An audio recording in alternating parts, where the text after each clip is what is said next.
जनसेवा फाउंडेशन सांगवी संचलित सांगवी बारामती ग्राम स्वच्छता अभियान ग्रुपच्या वतीने राजमाता जिजाऊ जयंती निमित्ताने भव्य रक्तदान शिबिर घेण्यात आले।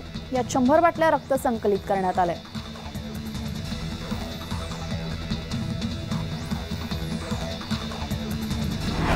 वारकरी संप्रदायाची श्रद्धास्थान असणारी इंद्रायणी नदी अद्यापही फेसाळलेलीच आहे। पिंपरी चिंचवडमधील कंपन्या इंद्रायणी नदीच्या पोटात राजरोसपणे विष कालवतात। परिणामी नदी दिवसेंदिवस प्रदूषित होत चाललेली आहे। त्यामुळे सरकारला वारकऱ्यांपेक्षा मूठभर कंपन्या महत्त्वाच्या वाटतात का असा आरोप केला जातोय।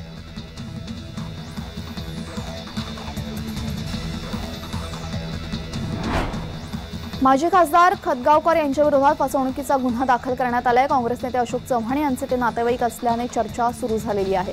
जिनिंगचे संचालक नसताना आपणच संचालक असल्याचं भासवून खोटे लेटरहेड वापरून 19 लाख रुपयांचा व्यवहार केल्याचं समोर आलंय।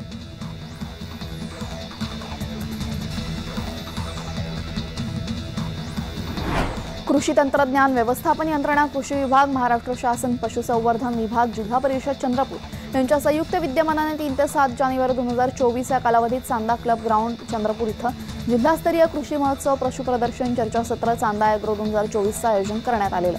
या कृषी प्रदर्शनात शासकीय दालने विविध कंपन्या खाद्यपदार्थ व प्रात्यक्षिके यांचा समावेश होता।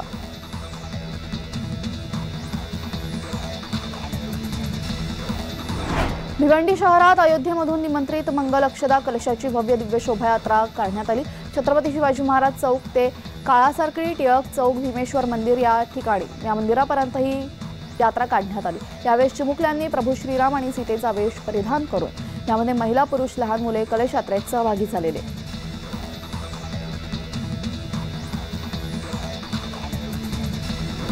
मुख्यमंत्री एकनाथ शिंदे यांच्या सूचनेनुसार नवी मुंबईतही डीप क्लिनिंग ड्राईव्ह उपक्रम करण्यात येतो। मुख्यत्वे पंतप्रधान नरेंद्र मोदी यांच्या दौऱ्याच्या अनुषंगाने मोहिमेला जोर देण्यात येतोय। मात्र उल्वे येथे डीप क्लिनिंग ड्राईव्हसाठी चक्क नवी मुंबई मनपा अग्निशामक दलाच्या गाड्यांद्वारे डीप क्लिनिंग ड्राईव्ह करून घेण्यात येत आहे।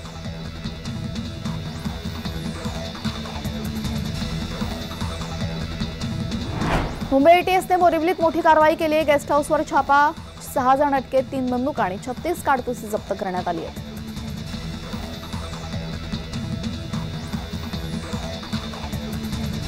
पिंपरी चिंचवडमध्ये सुरू असलेल्या 100व्या नाट्य संमेलनाचा दुसरा दिवस। या संमेलनात विविध कार्यक्रमांची रेलचेल असून या संमेलनामध्ये पुणेकर आणि राज्यभरातून आलेले रसिक आनंद घेत आहेत।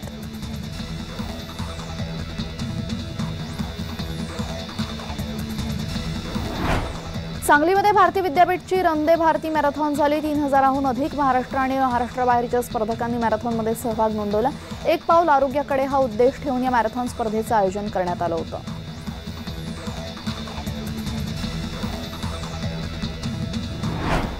महाराष्ट्राच्या सागवान लाकडाने अयोध्येतील राम मंदिराचे दरवाजे बनलेले आहेत। मुख्य दरवाजासह राम मंदिरातील इतर दरवाजे अयोध्येत तयार होत आहेत। अयोध्येतील कार्यशाळेतील दरवाजांचं काम आता अंतिम टप्प्यात आलंय। कुशल आणि अनुभवी कारागिरांनी कोरीव नक्षीकाम करत हे दरवाजे बनवले।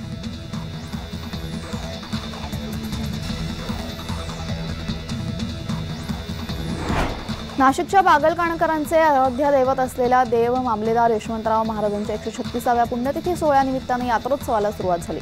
15 दिवस चालणाऱ्या यात्रेनिमित्त विविध कार्यक्रमांचं आयोजन करण्यात आलं असून दर्शनासाठी दूरवरून भाविक येत असतात।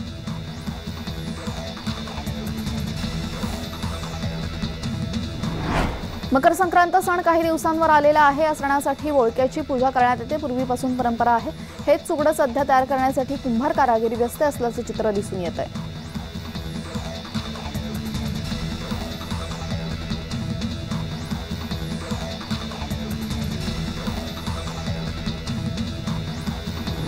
गोंदिया जिल्ह्यातील शासकीय वैद्यकीय महाविद्यालयाची इमारत तयार नसल्यामुळे विद्यार्थ्यांचा याला मोठा फटका दिसतोय।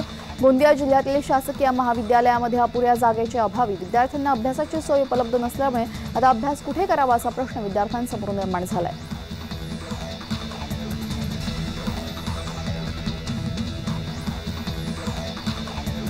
देशात रविवारी काही ठिकाणी मुसळधार पावसाचा तर काही ठिकाणी दाट धुक्याचा अंदाज असल्याने ऑरेंज आणि येलो अलर्ट जारी करण्यात आलेला आहे। राजस्थान आणि मध्य प्रदेशामध्ये गारपीट आणि पावसाचा अंदाज वर्तवण्यात आलाय। दक्षिण द्वीपकल्पीय भारतात हलका ते मध्यम पाऊस पडण्याची शक्यता वर्तवण्यात आली आहे।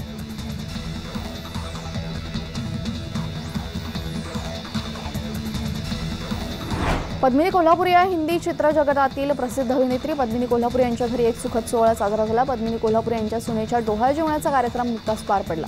मुलगा प्रियांक शर्मा आणि सून शाझा मोरानी यांच्या आयुष्यातील हा खास दिवसाचा आनंद होणाऱ्या आजी पद्मिनी कोल्हापुरे यांच्या चेहऱ्यावर दिसत होता।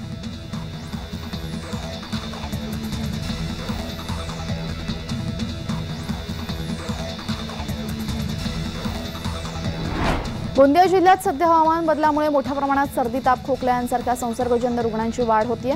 जिल्हा सामान्य रुग्णालयामध्ये अशा प्रकारचे रुग्ण मोठ्या प्रमाणात येतात। नागरिकांनी काळजी घेऊन आवश्यक तो औषधोपचार करावा असं आवाहन शासकीय महाविद्यालयाच्या अधिष्ठातांनी केलंय। जरी अशा प्रकारचे रुग्ण वाढत असले तरी सध्या कोविडचा धोका जिल्ह्यामध्ये दिसून येत नसल्याचं त्यांनी सांगितलंय।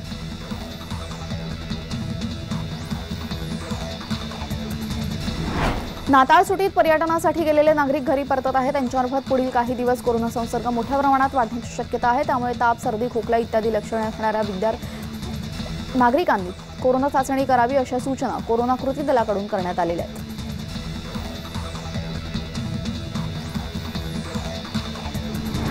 गुंड शौरद मोहोने पोस्ट केलेले स्टेटस व्हायरल झालेत। मोहोने हत्येच्या काही वेळापूर्वी लग्नाच्या वाढदिवसाचं स्टेटस ठेवलं होतं। एका गाण्यावर शरद मोहोळ याने पत्नी आणि भाजपा महिला मोर्चा सरचिटणीस स्वाती मोहोळ यांच्यासोबतचा फोटो पोस्ट करून लग्नाच्या वाढदिवसाच्या शुभेच्छा दिल्या होत्या। त्यानंतर पुढच्या काही तासातच त्याच्यावर गोळीबार करण्यात आला आणि त्यात त्याचा मृत्यू झाला।